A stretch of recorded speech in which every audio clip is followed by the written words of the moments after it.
காலேஜில் first year பசங்களாம் exam, அதனால் எங்களை மதியம் தான் வர சொன்னாங்க.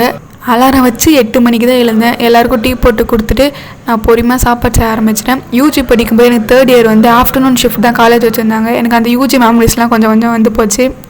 வீட்டில் சொரக்காவும் மலாட்டா பேரும் இருந்துச்சு, அதனால் சொரக்கா கூட்டு தான் ரெடி பண்ண போகிறேன்.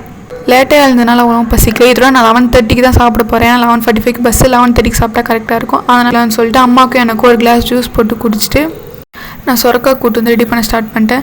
ஒரு பக்கம் சொரக்கா கூட்டு ரெடி ஆகிட்டு இருந்துச்சு, இன்னொரு பக்கம் நான் பாத்திரம் எல்லாமே வாஷ் பண்ணி வச்சுட்டேன். எங்கள் அப்பாவுக்கு சொரக்கா பொரியல் சாப்பிட்டா சளி பிடிச்சிக்கும். அதனால் நேற்று நைட்டு வச்ச ரசம் இருந்துச்சு, அதை சூடு பண்ணிவிட்டு அப்பாவுக்கு ஃபிஷ் ஃப்ரை பண்ணி கொடுத்துட்டேன். கிச்சனை எல்லாமே க்ளீன் பண்ணி வச்சுட்டு குளிச்சுட்டு நான் சாப்பிட உட்காந்துட்டேன். எனக்கு பிடிச்ச சாப்பாடு நானே செஞ்சு சாப்பிட்டதே கொஞ்சம் ஜாலியாக தான் இருந்துச்சு. அதுக்கப்புறம் நான் போட்ட ட்ரெஸ்ஸுக்கு மேட்சிங்காக செடியில் பூ இருந்துச்சு, அதையும் பறித்து தலையில் வச்சுட்டு நான் காலேஜுக்கு கிளம்பிட்டேன்.